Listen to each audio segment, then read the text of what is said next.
This is Still Enrolled.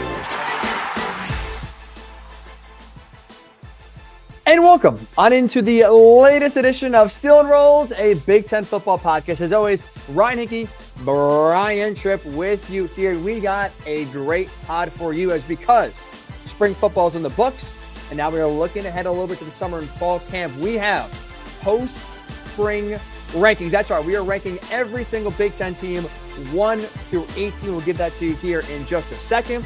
We also have a Big Ten coach that got paid. Is he the biggest bargain maybe in all of college football? We'll discuss that as well.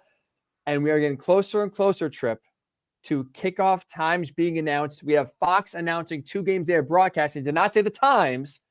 We can assume the times, but they have, in fact, on the record, have told you the top 2 games they have picked to broadcast here in 2025 that we will dive into here as well. What's going on, Trip? How are you, man? Well, you know, I hate doing rankings, but I did feel like coming out of this spring, you can start to get a sense of where certain teams are at. And while the Big Ten last year, I think, had a real clear-cut top 3, then a couple of teams that were bidding for playoff contention. Indiana was kind of an anomaly in that whole mix because here they were, the Cinderella team that played this unknown schedule, and they were an unknown commodity really from start to finish. And that includes, well, how good really were they because of the performance against Notre Dame in the opening round college football playoff game. But outside of Penn State, Ohio State, Oregon, then Indiana in its own little world as the season went on, you had a group of teams that just weren't competitive enough in the Big Ten, right? Illinois got to 10 wins. Minnesota was a really competitive team down the stretch. There were certain points throughout the season where it looked like maybe USC was going to be that team. Maybe like who was it going to be? But ultimately, it felt like a down year for the Big Ten. When we went through this exercise, and again, I'm not a big rankings guy, but it felt like at this point we could do it.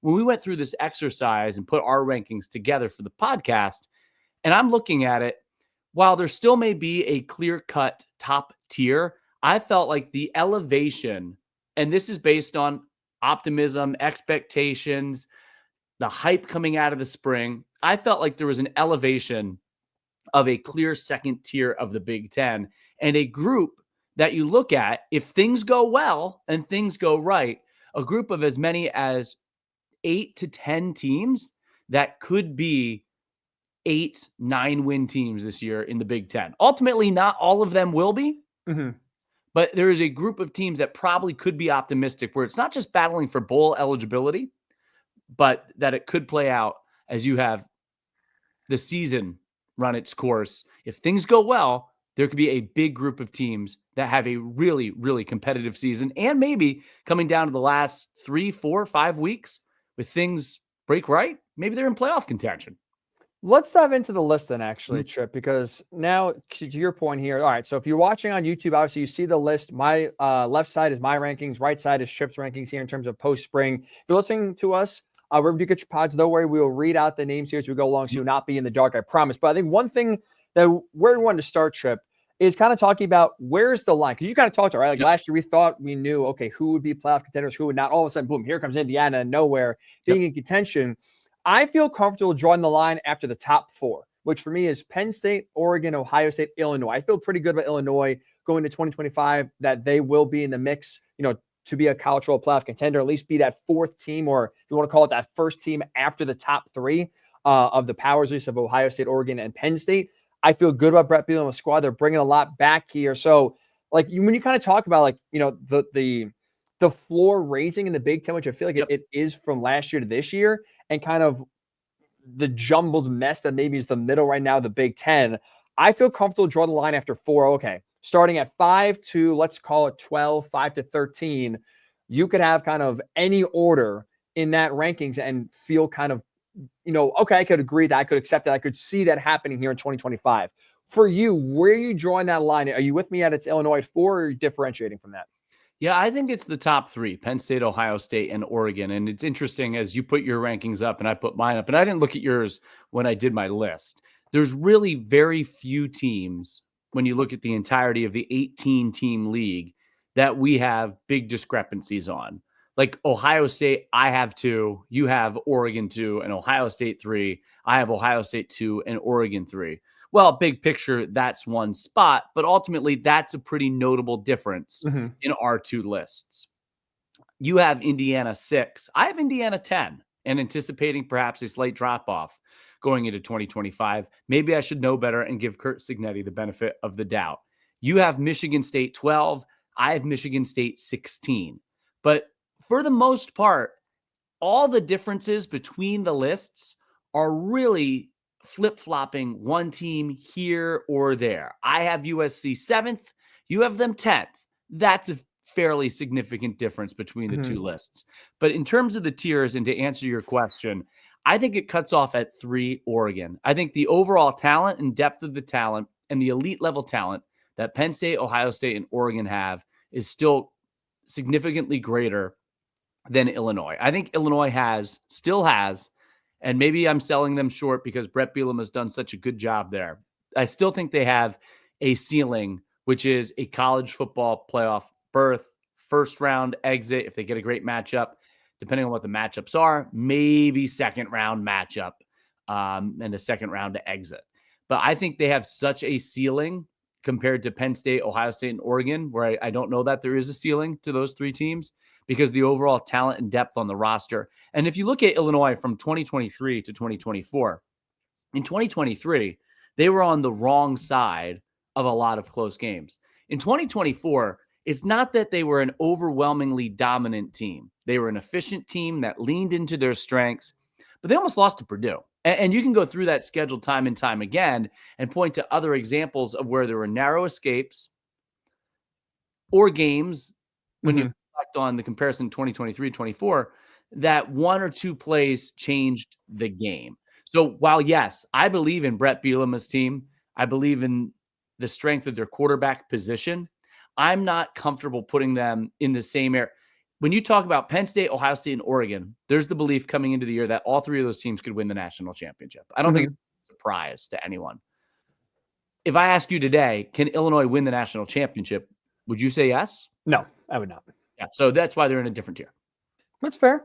Where we are in agreement, we'll get to some of our disagreements here on these rankings, but where we are in agreement, Trip, is number 1, Penn State. We both agree coming out of spring, going into the summertime, kind of going into fall camp, they are the team to be in the Big Ten. What have you seen, especially being at spring, at their spring game? What have you seen from the Nittany Lions? How's you feeling so high about them coming out of spring? Yeah, I'm going to take more of a big picture look at it. Look, they follow the model of Ohio State and Michigan in player retention. It's been beaten to death, that topic, but that's a big reason why everyone's optimistic about them. But still, there were some question marks coming off of last season, their run through the college football playoff. And I think their ability to address those question marks over the course of the spring is the reason I catapult them. Going into the spring or coming out of last season, I think there was a lot of optimism because of the retention of their nucleus, because of James Franklin's continued consistent success. But they had some holes. And I really feel like looking at what Devontae Ross and Kyron Hudson did in the spring, then to get Trebor Pena, the receiver from Syracuse, as the slot guy, who many people believe is one of, if not the top portal pickup of the spring. They addressed their linebacker position with Campbell from North Carolina. Jim Knowles is a massive addition to that defense and his proven experience. So I think any questions that they had between the end of January and mid-April have been addressed. Now, that doesn't mean it's all going to play out perfectly for them. Right. But on paper, those reasons for me catapult them above Ohio State and Oregon and make them pretty definitively, because of fewer question marks, the number 1 team in the Big Ten as you do the post-spring rankings. Now, they still have that big hurdle, right? At some point, they have to beat one of the top teams in the league. For years, it was Ohio State and Michigan, and now it's Ohio State and Oregon heading into this season. They'll have a favorable matchup with Oregon, likely a night whiteout game on NBC to end the month of September, and then they'll go to Ohio State later in the year. They have to get over the hurdle, and that's the one thing that they still have to prove. I think 2 college football playoff wins helps elevate them in that trajectory. I know people will point to, well, it's SMU and you got to play them at home. You got to play them in the cold. It's Boise State. But still, those are 2 big wins for them. So that's really the only knock on Penn State when you look at roster, experience, coaching, nucleus. momentum the program has coming out of the spring recruiting. The only knock on Penn State right now is that they still have to get over that hurdle, and they'll have that opportunity. But I think they're a pretty clear-cut number one coming out of the spring. And just to make it clear, right? Because I think sometimes it's easy to kind of get lost in what like spring rankings are. All it is just like coming out of spring, where's your roster? What's it going into? Like, we're not saying you're projecting they're going to beat all these teams, run through the, be the best team in the Big Ten. This is just going into the year. How are you feeling about these teams on paper stacked up against each other? And I'm with you. I mean, when you talk about retention, when you talk about addition, both on the field, but also in the coaching staff, when you listen to Jim Knowles, like there's no team, I think, in all of college football that had a better offseason that put themselves in position to succeed and win a national title better than Penn State. They have to do it, but at least in terms of checking boxes of what do we have to do now in the offseason to make sure we are best positioned to when November, December, January come to best, give ourselves the best chance to win. I think Penn State did an absolutely outstanding job in checking every box you possibly can, getting good depth, getting good guys to return, good coaching.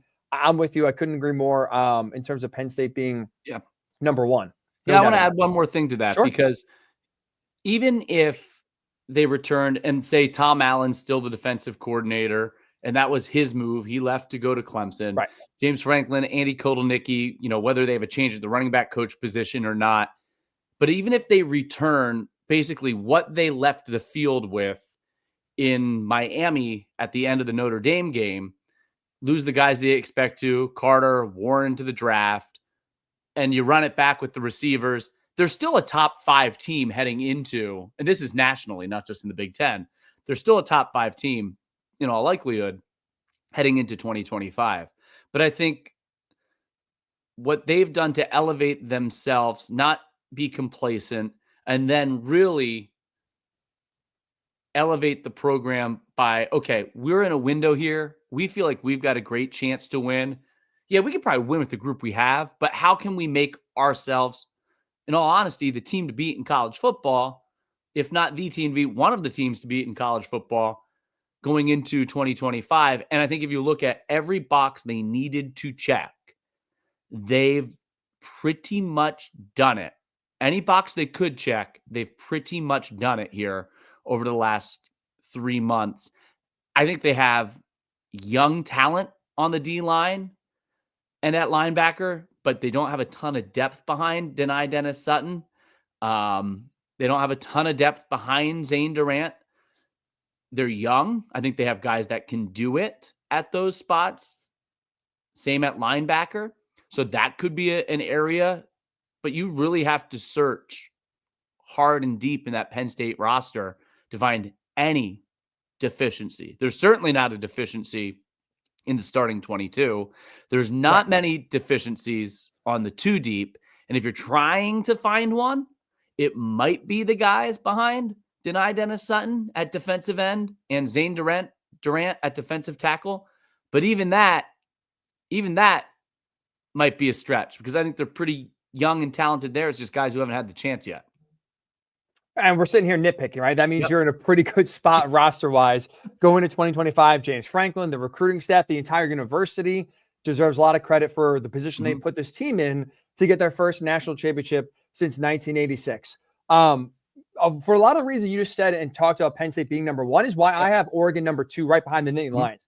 They lost a lot, right? And the next 2 teams we're going to talk about, Oregon and Ohio State, tremendous seasons last year, but also both lost a ton of production to graduation and the NFL draft.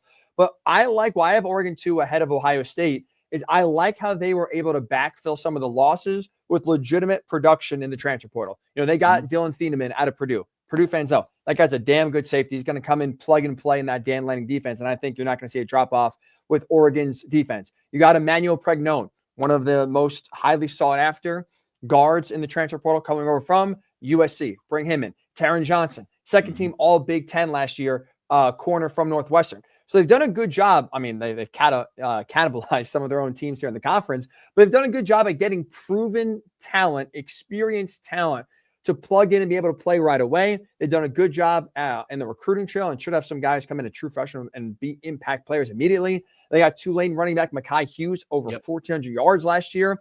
I've seen some rankings where he's viewed as the best running back in at least in the Big Ten. Some high praise there. So they've done a great job, Trip, of getting experienced talent to, again, they lost a lot of talent, and quarterback is going to be a question mark for sure.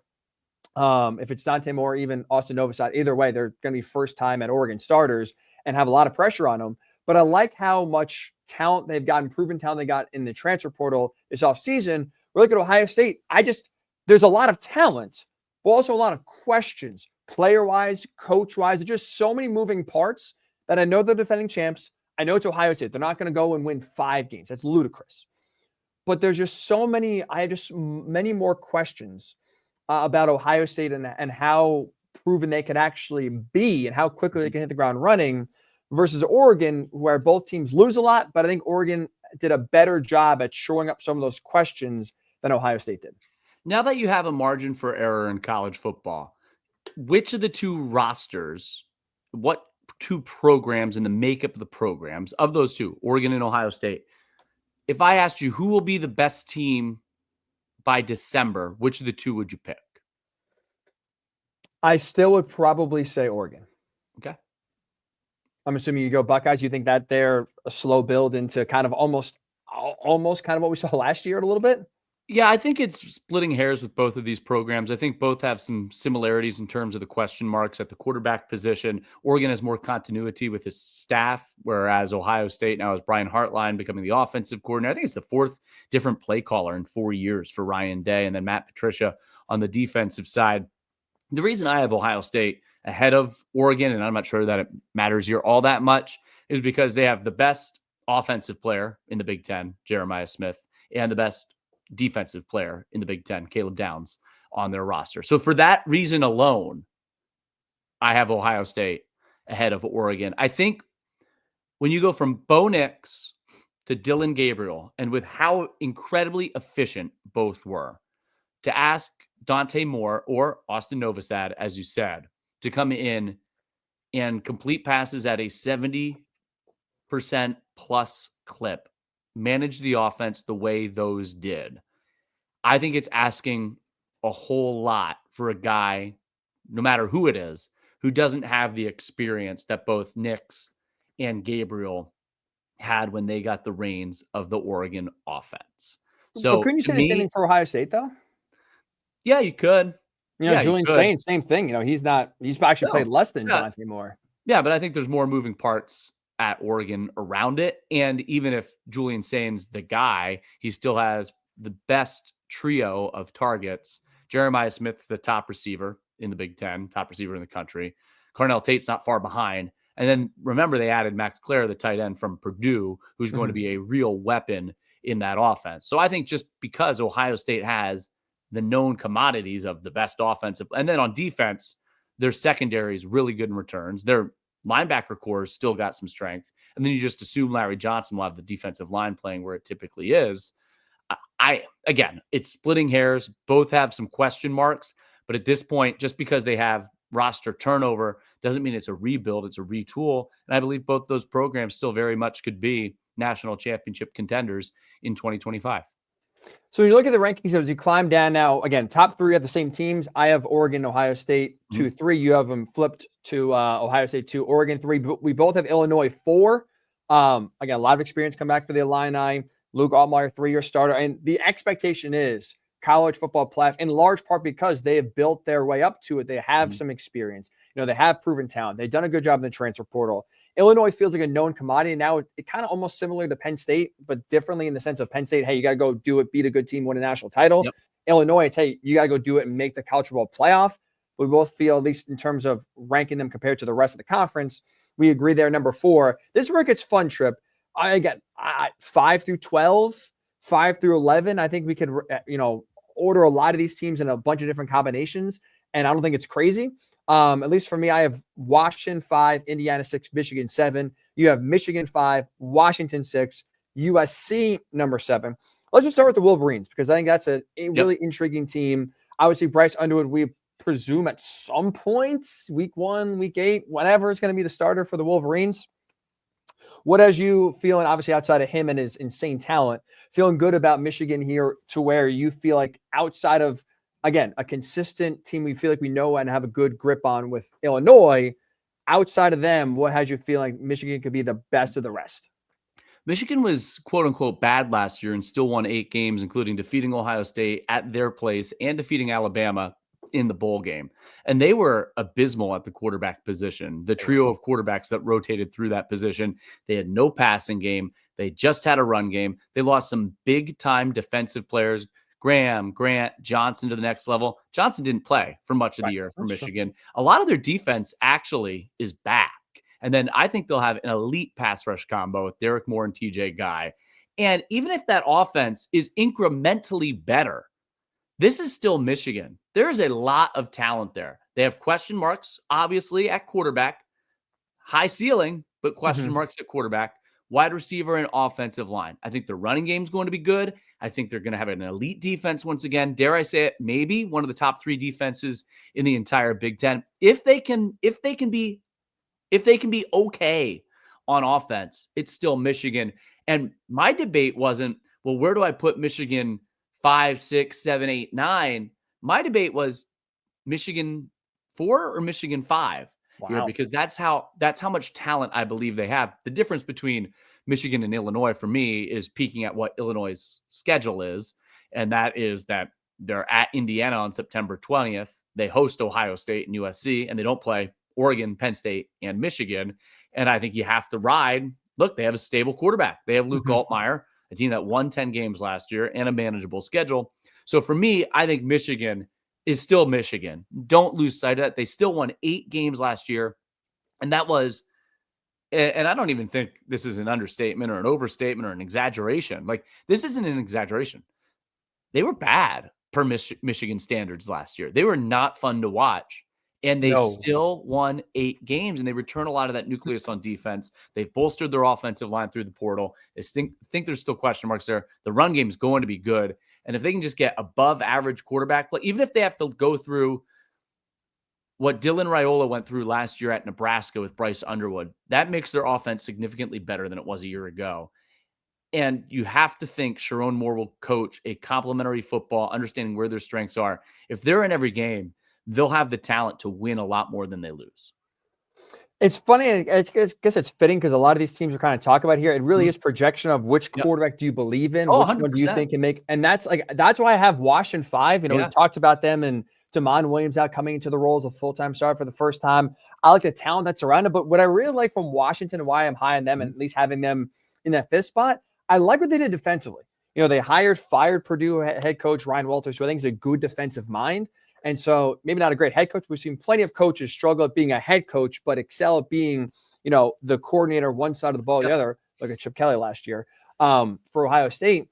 I think Ryan Walters can get that defense to be better than it was last year. You added to Takario Davis, who is, an all Big 12 team member at Arizona, but played at Arizona under Jed Fish. So he has at least familiarity with the system, despite not being there last year. I think they did a good job in the portal, adding some guys that have some talent at the skill positions we talked about over the last few weeks.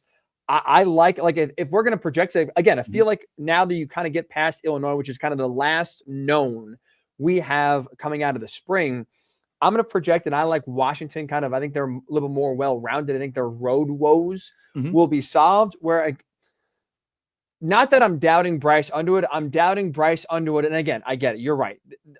Michigan's quarterbacks last year were so abysmal. I mean, maybe that was the worst quarterback play we've seen in our lifetime from Michigan. It was that bad. It can't be. It's impossible to be worse. But how much better will it get versus does that defense now, when you do lose 3 draft picks that went pretty high, you're right about Will Johnson did not play, but even with the talent they have, does it stay at the high level? If it if it drops even down a notch and the offense maybe goes for Michigan, I just have some questions about some proven abilities. Not in love with their receivers at all. And then so you look, at least for me, why I have Michigan 7 and even below Indiana. Indiana's another team, right? They're doing the old Kirk Cincinnati. We're going to go into the portal. We're going to bring in a ton of guys here, kind of like they did last year.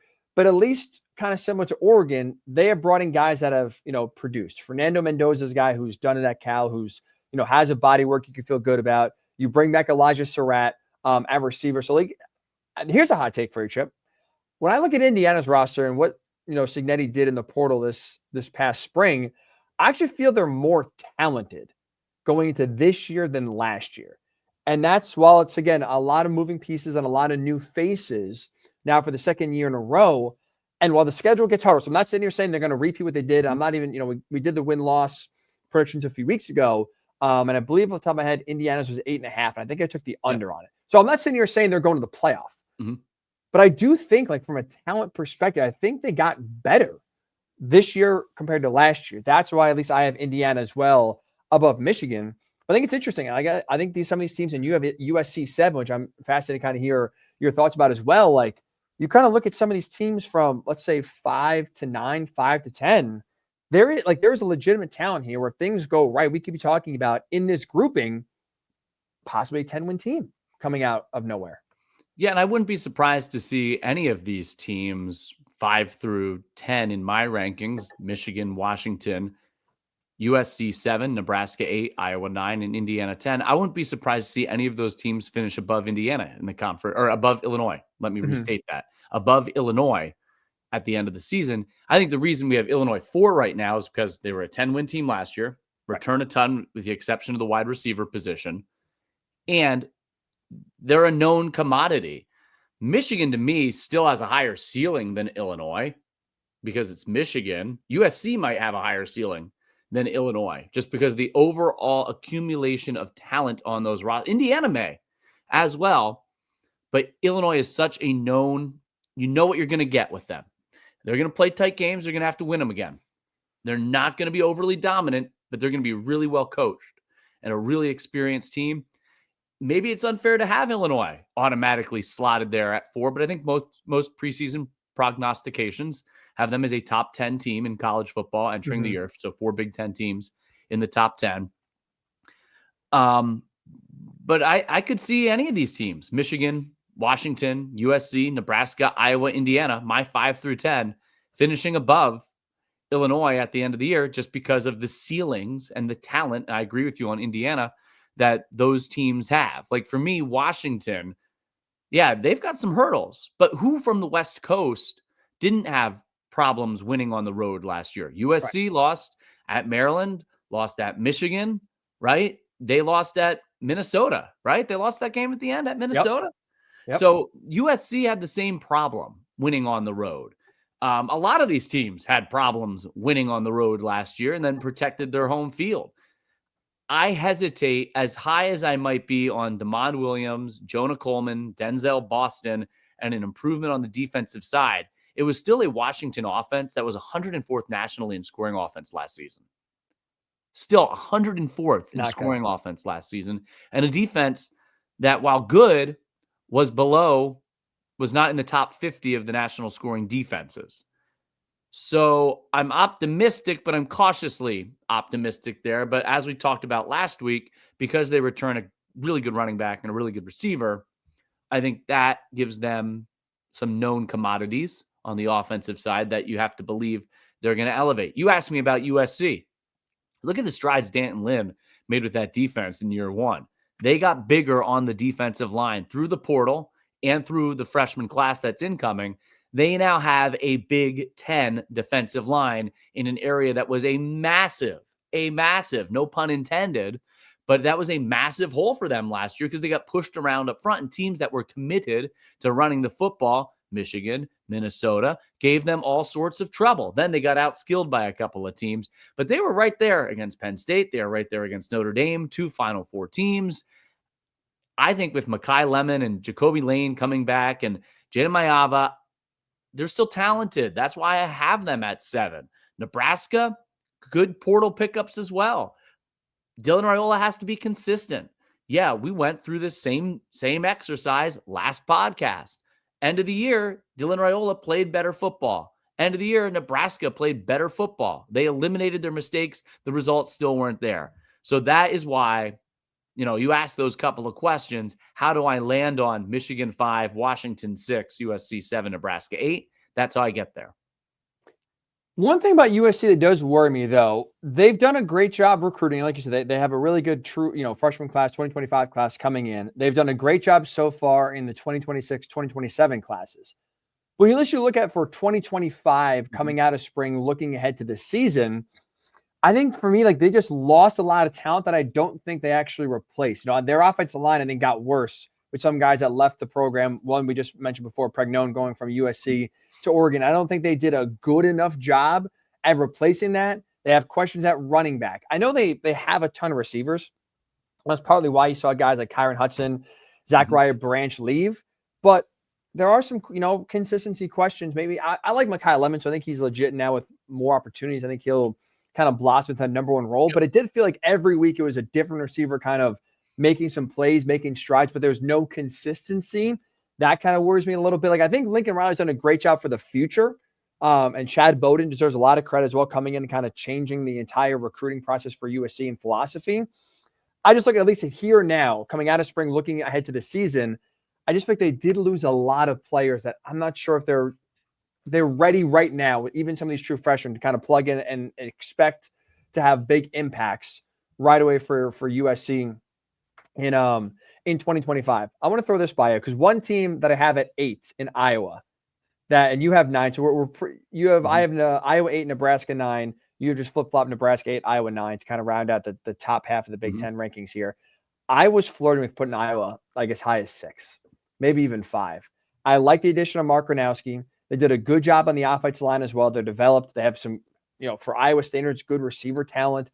The biggest question they have, ironically enough, is that linebacker, which has been a position of strength for them right now for, it feels like, the entirety of Kirk Ferentz's tenure there, which feels like forever. But it's like, I'll trust, if your biggest question is linebacker, I'll trust you figure it out. You have guys that have 0 career starts. There's no experience coming back at all. I feel pretty good trusting Phil Parker and Kirk Ferentz and that entire Iowa coaching staff to get these guys ready to where there's not going to be a liability because they've been so good and so consistent for so many years to where if that truly is your biggest question mark and weakness, I feel like Iowa is kind of one of those teams where maybe we look up in November, it's like, oh my God, here comes Iowa, maybe kind of following a similar path. I know you picked him to be a College World Playoff, sleeper team, if you will, a few pods ago. When I was doing this list, and I'm like, man, I settled at 8, but I'm like, I could really make a case and make an argument. Maybe I could put them as high as 5. I think there's some real potential with the Hawkeyes. And I also could make that same case. I also could make a case that they finished 11, 12, or 13 in the conference at the end of the season, because I think Gronowski, as encouraging as some of the reports are about what he brings, is really an unknown factor there. It's an offense that was way better last year. They averaged 27.5 points per game last year. That you kind of lose sight of that in what was a very as the kids say, a very mid-year for Iowa. I believe Sports Illustrated had them at like 4 or 5 wins in their over-under for the year, like 4 or 5 wins, seriously. But they've won 12 last year for this year coming up. For this year coming up. 12 straight winning seasons, though. And I think Kamari Moulton takes over at running back, and I don't know that they miss a beat losing a guy like Caleb Johnson. The interesting thing for them is they usually accumulate wins at home. And if they're playing a very average Big Ten team, if they're playing a Nebraska, if they're playing a Rutgers, they're playing a UCLA, they're playing Illinois even, and they're at home, you're like, I like their chances. I don't want to get into a lot of schedule in these rankings because I didn't take it into account, because I really just wanted to make it look at rosters, who's got the best roster, not necessarily where they'll finish. What will hamper Iowa, though, just because I was curious, they don't play Ohio State, they don't play Michigan, but they play Oregon, Penn State, and Indiana. Those games are all at Kinnick. Now, you can say then, okay, greater upset potential. But if you're going to play those games at Kinnick and you lose them, but then you still have to go to, I believe, USC and Wisconsin, those are still coin flip games for me. Like, I could see very easily how this could go really well for the Hawkeyes, but also not so hot for the Hawkeyes. And they need to address the linebacker position. They need to be better. It's funny. They actually need to be better defensively than they were last year to continue that ascension. So I'm optimistic about them. But there's reasons for concern. There was one question. I want to follow up one last thing. Sure. On USC. Because as you were ranting and raving about USC, something struck me. As you talk about them, I almost feel like you forget. They lost their bowl game. They're still a 7-5 team last year. right? Still 7-5 team last year. They were 4-5 in the Big Ten. How many combined points were their 5 Big Ten losses by? I will take a guess and say that I know they lost closely to Maryland, Penn State, Minnesota. I will say 5 Big Ten losses by a combined. Michigan was a walk-off touchdown, essentially. I will say 13 points. 19. Wow. 19. So they lost to Michigan by 3, Minnesota by 7, Penn State by 3, overtime.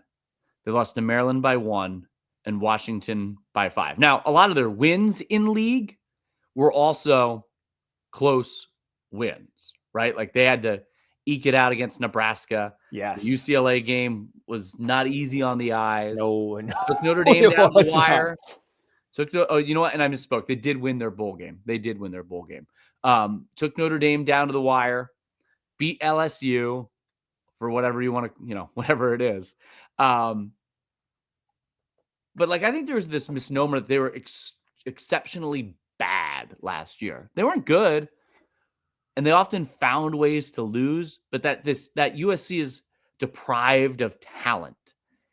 And I just don't buy that sentiment. Maybe I'm too high. Maybe I'm still thinking of when I grew up and they had Reggie Bush and Matt Lyon, and USC was USC. But I know they haven't gotten the results, but I don't think they're as deprived of talent. And sometimes in a program that has a culture question, which I think they did the last 2 years, you can have addition by subtraction. So just because they lost a Bear Alexander, I'm not sure that that's a critical loss to USC based on what you know about it. He's been known to bounce around, and it's going to be very interesting to see how he fits in Oregon, which is now his 3rd team in 3 years, 4 years. So that'll be that. Like, I think when it comes down to me with USC is just, I think they're building towards being a Big Ten team. I think they have talent, but I just don't think they're there yet. Yeah. And they're getting there. I think they're a year or two away. And that's what still scares me, just because we've seen quarterback, right, with Lincoln Riley, receiver, running back. Like, they have a lot of talent. DBs are talented. They've had some talented edge rushers. I just don't think that they're tough enough yet. They're finally building towards it. I just don't think they're there yet, which is why I have them 10, you have them 7. And that's, again, the biggest discrepancy in terms of slots, 4 slots, with 3 slots, easy math there. That's why we get paid to do math. That's why that's one of the biggest discrepancies. We both I have Nebraska at 8. You have Nebraska at 9. There's a lot of consistency there. What's your thumbnail on why Nebraska's there and your forecast as to what Nebraska 2025 looks like? Dane Key, huge pickup from Kentucky at the wide receiver spot, 6'3", really gives Dylan Raiola a bona fide number 1. Raiola is going to play more consistent, right? Now you got a consistent factor with the offensive coordinator. Get an interior offensive lineman from Notre Dame that projects to be one of the best offensive linemen in the Big Ten, and their offensive line was a weakness last year. He held the ball too long. They try to make a big play on every play, but their offensive line was a weakness. I know I read the sack numbers off a couple of podcasts ago for Raiola as part of the reason that he struggled. That's the offensive side. They improved their defense with Deshaun McCullough at linebacker. He's pretty versatile. They needed portal pickups, but they were already on an upward trajectory. Everyone knows what Matt Rule does in year 3, wherever he's been.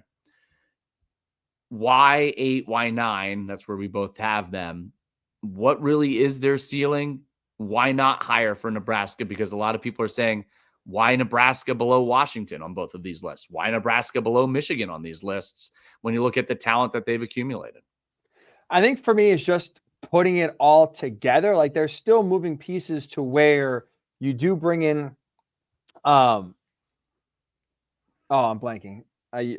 See, what part of the issue is, Trip, as I do this podcast? Yeah. With my hours switching, I'm now way more tired than I normally am.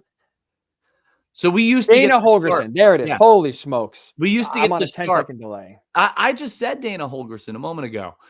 We used to get the sharp morning Ryan Hickey. Now we get the tired end of the day, Ryan. I am so sorry. That's embarrassing. But yes, we're going to power through, hopefully. But yeah, my brain is just totally fried at the moment. But thank you. Dana Holgerson, you just still got there. So this is the first full off season. It's still a new offense you're implementing. He said, I like the portal additions. It's going to come down to, I think right now, I still question the run game for Nebraska. Can they have balance? I'm not sure, which is going to put still a lot of pressure on Dylan Raiola. Can he truly go from shaky, inconsistent, what he was last year, to now all of a sudden this polished passer that, has to lead Nebraska? I think when you look at Michigan, when you look at Washington, when you look at Nebraska, I trust Washington and Michigan's ability to win in different ways. I think both teams this year can win a game on their defense. They can win a game running the ball. They can win a game with their quarterback. I look at Nebraska, and again, we both have in the top half of the Big Ten, which I would say still means we're optimistic. We think they'll be even better in year 2 with Raiola compared to year number 1. Yep.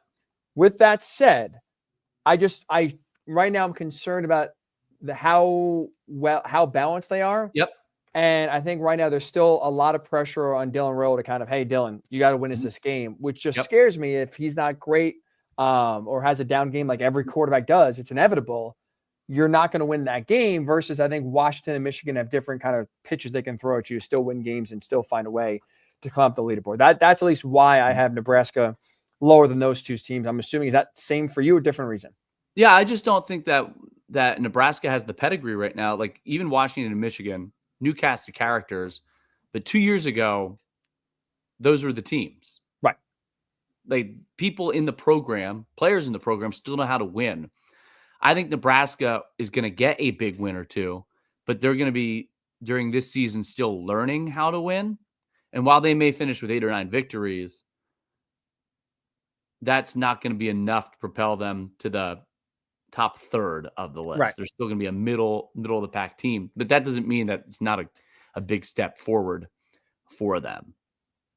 No, I think it's fair. Yeah. And again, it's also like, I think those two teams in Washington and Michigan are better set up to win in 2025. They're, for lack of a better term, going for it. Yep. Where it feels like Nebraska, it's still a build. Still in that building stage of this is not the finished product. Like, I feel like this time next year, we should definitely be talking about Nebraska, maybe being where Illinois is. Yep. And, kind of being that like the first team after the top 3 in Penn State, Oregon, and Ohio State that should be going nowhere next year. They have that chance, but they're building towards that, not there yet. When you look at the second half or the bottom half, if you will, the Big Ten spring rankings here, Trip, we have some differentiation. So I want to kind of, at least I have 10 USC. We talked about them a lot. I have 11 Minnesota, 12 Michigan State, 13 Rutgers, 14 UCLA, 15 Northwestern. You have Indiana 10, Rutgers 11, UCLA 12, Minnesota 13, Wisconsin 14. I want to look at UCLA here because that's a team that we kind of talked about a lot. Obviously, they get Nico Iamaleava, and they went from a team that was kind of bottom of the barrel at this time last year to now a team that may they're intriguing, Trip. They're intriguing. Yeah, I think a big reason why is to pick up that quarterback and look at what Deshaun Foster. They were competitive last year at the end of the year, a team that you didn't think was going to be competitive. And I think the quarterback kind of says UCLA might be something a little bit to get a guy like that, a starter in the SEC. I know when we discussed the move and all the moving parts that came with it, wasn't like overly wowed by the guy. Read his stats from his first year at Tennessee. Again, not overly impressive, but ultimately he's a guy. He's a dude. He automatically gives UCLA a top half of the league, top third of the league quarterback. And that, for me, takes them from a team that's 15, 16, 17, 18, right? Like, I think the bottom 3, bottom 4 of the league, even though there's a little differential there, there's a big difference between when you go from Minnesota to Maryland, Northwestern, and Purdue. Like, that's just what they are. UCLA now went from that pack to this middle tier, which is really 5 through or 12 through 13. But there's a lot of pretty good teams. And I think a lot of it is because of the quarterback. Like, not to just oversell one move, but that's a big move. And again, when you look at who's behind them, in your case, right, when you have UCLA 12, just to read off quickly who's behind them. Minnesota 13, Wisconsin 14, Maryland 15, Michigan State 16, Northwestern 17, Purdue 18. The teams I have Michigan State and Rutgers above UCLA compared to your list. So those are the only 2 teams I guess we have a discrepancy on.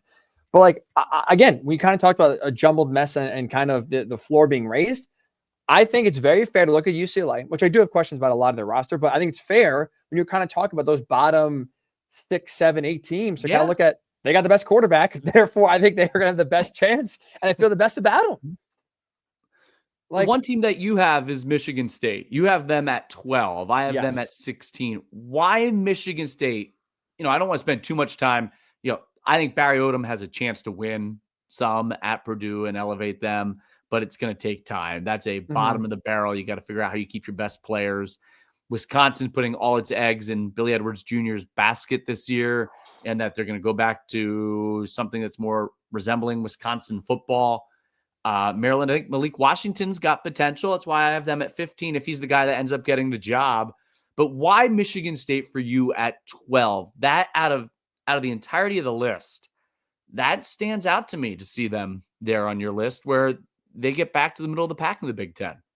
2 reasons. Number one, I like the retention to me was huge, to keep Aiden Childs, but especially to keep Nick Marsh, who I'm sure, I don't know how much, tampering happened. So I'm sure he got a lot of calls. Yes. But he chose to stay at Michigan State. I think to me, like, I'm buying into that as he sees a vision here and that there's something building in East Lansing that I'm sure got great offers from better teams for more money, and he chose to stay. I think Aiden Childs will be better in year number 2. Kind of started halfway through the year at Oregon State in 2023. So it's kind of like a year and a half starter. So he's got experience under his belt. He's got a lot of talent. You just has to be more consistent. I think now year 2, some continuity around him, I think will help him. So that's one reason. I mean, they did a solid job in the portal. Nothing crazy, nothing outstanding, nothing the way, Penn State or Oregon did, let's say, cleaning up. I think they did, for where they're at, a solid enough job to plug up some holes. So that's reason number 1. Honestly, Trip, and reason number 2, I look at what's behind them. I don't feel great about Rutgers. I know they bring back their quarterback, Ethan Calic McManus, but there's some questions at receiver. Running back is missing. UCLA, again, I like Nico. I think he's better than Aiden Childs, but also that roster to me scares me. Plus a lot of coaching shuffling as well. A lot of movement for the Bruins, both roster-wise and coaching-wise. Northwestern, I'm excited for Preston Stone, but also Preston Stone, I'm excited for Preston Stone for Northwestern standards. Wisconsin, Wisconsin's going to be in for a rough year. They're in for a really rough year. Maryland, Purdue, part of it honestly is just, okay, I kind of like the ceiling and I like the talent a little bit more than a lot of the other schools where I just have I'll take a chance and maybe overrate them a little bit and have a little bit be slightly more projection versus I have a hard time rallying around any team below them right now. That's part of the reason why I have them as high as 12. You have them at 16. So that is our biggest discrepancy. 4-spot difference for Michigan State here, but it's a lot of those teams. I'll take out of that crop of 6, 7, the bottom 6, 7 teams we have here. I'll trust Jonathan Smith, who's been a slow builder, but has showed progress everywhere he's been, getting better as the year goes. I'll put some blind faith into the Spartans versus really anyone else below them. The last team I want to comment on in mine is I have Minnesota at 13. And I feel like benefit of the doubt with PJ Fleck and the year they just had, they deserve to be higher. But when you look at the talent and the ceiling on some of the other rosters, I just couldn't figure out where do I slot, maybe ahead of Rutgers, maybe ahead of UCLA, but I couldn't figure out where do I slot Minnesota where they feel like they should be a top 10 Big Ten team because they typically do end up there. But I couldn't figure out, as other programs raise the bar and you feel like are growing, right? Nebraska, USC, Washington, where do I fit? And I shouldn't say Washington growing there in the championship 2 years ago, but how do I fit Minnesota? And I think this is a real big year for PJ Fleck to not take a step back with the program that he's consistently had among the quietly top half of the league. That was the one that was strange to me. So that was just the one I wanted to wrap up by making a comment on. I have Penn State 1, Ohio State 2, Oregon 3, Illinois 4, Michigan 5, Washington 6, USC 7, Nebraska 8, Iowa 10, Iowa 9, Indiana 10. That's my top 10. You got me to talk about rankings on May the 14th for nearly 50 minutes. Congratulations. That might be my greatest accomplishment in all of sports media. Let's go. Do you like how I just was like, yep, I'm done with this. I'm reading my Yes. rankings. I'm done. I When I saw 50 minutes of ranking talk, actually, it was a fun exercise to give a little thumbnail on each team, strengths, weaknesses, where they fit, and hopefully provides fans some optimism going into the year, or at least gives them something to think about. And I will say, to wrap up, I think the Mhm. fan base that probably feels the worst because, right, like it's springtime, Yeah. right? You're supposed to be optimistic. Sure, this could go right. This guy could play better than we think. Like, Yeah. it is easy to look at Takes it. one injury. Right. If there's one fan base right now that probably comes away the most depressed from both of our lists, I think it's Wisconsin. Well, like, I have them lower than you. Yeah, You have them that's a good 14. point. I have them 16. Mhm. But That's a like, good point. they are in the conversation with Northwestern, Maryland, Purdue, Michigan That's State. Like, unacceptable. it is. And Luke Mhm. Fickell, the fact that we're going into year 3 with him, and this is where we're like, this is the optimistic season, and this is where we're looking at the Badgers. And it's like, and again, you said before, and just to hammer this home, this is not a schedule projection. We're not saying, oh, they got a tough schedule, so we think they can win 5 games, so let's put them down. Like, this is just almost like a raw talent on paper in a vacuum. How do you feel about these teams? The fact that Mhm. we're looking at schedule aside, Wisconsin being in the bottom third of this in the same conversation as Northwestern and Purdue. No disrespect, but like, what are we? Yeah. I mean, now we're going to a new offense. Like, it looks like it's going to get a lot worse for Badgers fans before it gets a lot better. That's for sure. Speaking of a lot worse, Trip, this is going to get a lot of people fired up. Fox has announced. It is what it is at this point. Come on. Right. It's not Yeah. surprising. I know you're right. It's not surprising, but still fans get outraged for it. I think it's entertaining. And I understand interesting to talk why. about it. It isn't the same. It isn't the same. Now, look, you don't want every game in prime time, but you don't want every game at noon. And there's just something about a night atmosphere. Ohio State experienced it in the college football playoff with Tennessee. Under the lights, the fireworks, the pyro, everything you can do from a game presentation standpoint, the buildup of the tailgating throughout the day, noon or 11 a.m. Central comes fast. And it takes away the luster, the pageantry, a bit of college football when you're trying to pack 100,000 plus people into a stadium and you don't have them in there. Like, you've been to a whiteout at Penn State. You've been to big games everywhere. Part of what makes a big night game so good is, okay, by 6:30, 7 o'clock, everyone's had enough of the tailgating. They're in the stadium 45 minutes, an hour before the game. They're not Mhm. just trying to rush in. And not only do you get the environment of the game, you get the build up, the hype, everything that goes with it before the game. Yeah. Noon, because of now SEC. See, this is what's interesting. The night game in the Big Ten, because of the ESPN ABC contract, became the pinnacle of college football for those schools. The SEC wouldn't tell you we want to play at night. When would the SEC tell you we want to play? 3:30. So what Fox is trying to do here is say the noon window's ours. Yep. The ratings speak for themselves. People are going to watch because the school who's playing. While is it still the best in-stadium product at noon? Absolutely not. Hell no. Absolutely not. Hell no. But the ratings, the schools, and the window make sense from a television contract, dollars and cents standpoint. And that's the crappy part. Like, Yeah. it's good, but if you're Fox, you're paying hundreds of millions of dollars to broadcast these games. Of course, you're going to put the best games on. So that means you're going to put a lot of Ohio State, Penn State, Michigan, Oregon, as much as you possibly can with Oregon. I know that's tough because they're on the West Coast. That kind of makes it trickier. But you're going to put, the point is, the best games you possibly can. And so, in case you missed it, Fox this week announced they're broadcasting 2 games. Now, it's a draft. We're going to learn pretty soon. I believe May 29th is the day in which we will learn the kickoff times for the first 3 weeks of the season. Then a lot of TBD going forward. But they announced Fox is broadcasting week 1, Ohio State, Texas. Mhm. And they're obviously no shot key of broadcasting the big game, the last game of the season, Ohio State and Michigan. They haven't announced a time yet, but Trip, I'm going to go on a limb. Yep. I'm going to throw a hot take by you. It's going to be at noon.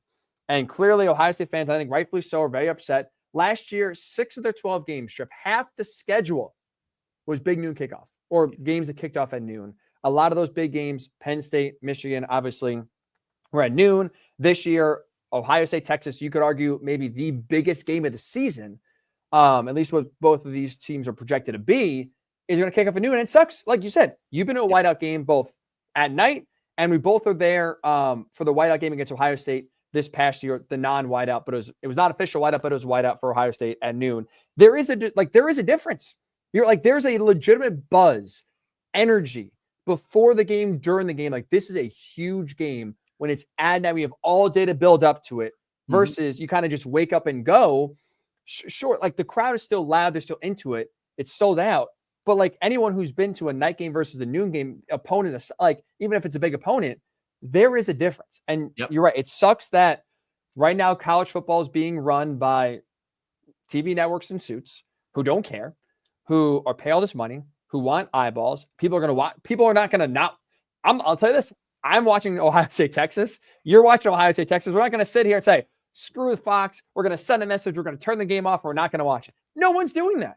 People watch. The ratings are outstanding, and it's not going to change unless the Big Ten kicks Fox off to the side, goes somewhere else, and when the TV deals are up, this is the reality. But I do understand every year, and I was part of it last year for the big uproar with Penn State, Ohio State, and that was announced at noon. I get it. Doesn't mean you have to. I mean, just because it's reality does not mean you have to like it. And no fan likes it. I've seen some tweets about boycotting. Penn State fans tried that last year. You can boycott all you want. It's not going to work. I'll save you the time, save you the hassle. Maybe enjoy a tailgate a little bit longer than trying to yell at Matt Leinart that Big Noon sucks. But those are the first two games. And I believe this is a rumor I'm going to bring up. So correct me if I'm wrong. But I believe also Fox has selected unofficially Penn State, Ohio State as well. That's the rumor. Which means the three biggest games of Ohio State's season, two of those games at home, will be kicking off at noon. Just what every college football fan loves. Woo! I mean, honestly, not to rub salt in the wound here, it is good news for Penn State fans because with this draft and how it works, and you kind of hinted at it before, maybe officially, unofficially, if we're breaking some news here, it does seem like outside of any opponent Ohio State plays, the kind of the three we just mentioned, it does seem like the other big game in conference, Penn State, Oregon, will not be big noon kickoff. Will either be CBS or NBC, so at least bare minimum 3:30. Fingers crossed, a whiteout for NBC at night in late September, and you get a great atmosphere at Beaver Stadium for the first time in a long time against a marquee opponent. That's exciting. Oh boy. Oh boy. Thank you, Big Noon. Let's end with this. Speaking of excitement, Bret Bielema, Illinois fans, be excited. Your boy got paid. This week, Illinois announced an extension for Bret Bielema that goes through 2031 that keeps him in Champaign until then. He is getting, on average now, $7.7 million per season, which in terms of where that ranks on the scale of Big Ten coaches, he's 8th in the conference, just behind Jed Fish, 22nd overall in terms of highest paid college football coaches. Tripp, this feels like, if not number one, it feels like one of the best bargains you could have at Illinois, a guy who's now really got the Illini rolling. You can kind of see some growth and development here. He's building them up. And to be not even in the top half, or I guess right at the top half in terms of highest paid coaches in the conference, there are not many coaches, I think, better that are getting paid less right now than what Bret Bielema's getting. Well, Marcus Freeman just got a new contract in December. Bret Bielema certainly is one of the bargains in college football. But right now, James Franklin's probably the biggest bargain in college football. He's not in the top 15 of highest paid coaches, and his program has been a top 5 team for the last 5 years. Crazy money. Not to bring it back to Penn State again, and I'm sure he's due for a new extension at some point soon, but yeah, I would expect that. I mean, if Penn State achieves what we think they can / should achieve this year, I think James Franklin will be sitting pretty. Wasn't Dan Lanning, didn't he just get one just earlier this spring? He was probably the best bargain prior to that. So true. So Franklin's probably next in line. You would think so. Yeah. But again, too, like if you look at Illinois, you just get one. I mean, we'll see. Again, they should be able to make the playoff this year. But if you just get an extension, you're going to, we've seen schools double up, triple up on extensions. We'll see. But Bielema, I think, well deserved. I think it's a great, it's great deal for both sides. Bret Bielema's getting paid as he should. Illinois gets security going forward. It's a great partnership. Yep. I don't think he's gonna like it. Just does feels like a great marriage there. Yes. I think what helps him and Illinois. He already did the SEC NFL thing, and it didn't work out. I was just gonna say leaving Wisconsin. I bet you he regrets. Clearly, that that Arkansas tenure went down the tubes ASAP. Big mistake. But he had Wisconsin rolling. He's getting Illinois now to similar, if not. I mean, if he could break through in the 12-team playoff, Wisconsin would have made it back then if it was around. But still, you're starting to approach levels of consistency the way Bielema had Wisconsin rolling. And you got to feel like he'll learn from that learning experience. Say, if it ain't broke, don't fix it, right? Like this, I got something good here. We can win consistently here. I'm not going to snoop around versus this was 10 years ago. Maybe things are different. Maybe if that Arkansas thing never happened, maybe it's different. And also, what are expectations at Illinois? Like top 25? Pretty good. Sniff the playoff this year? Pretty good. It's not like you're running into an expectation of playoff, championship, New Year's Six. Does that still exist? Every single season. I mean, he was treated like a king last year. Some of those videos Illinois posts after wins, it's like, and first 10-win season since 2001. Yeah. If he gets to the playoff this year, I mean, bowing down. He'll be the king of Champaign. That's what you want. That's what you want. Nothing quite like Champagne or Urbana. No, you're right about that. So that'll do it for this highly sought after position. Royalty. Thank you for tuning in. As always, make sure you subscribe on YouTube or also wherever you get your pods. Still Enrolled. That's where you can find us. Subscribe. Tell your friends about us. That'll get the word out. Benefit you, benefit us here as well. Have a great rest of the week. We'll talk to you soon right here on the Still Enrolled podcast.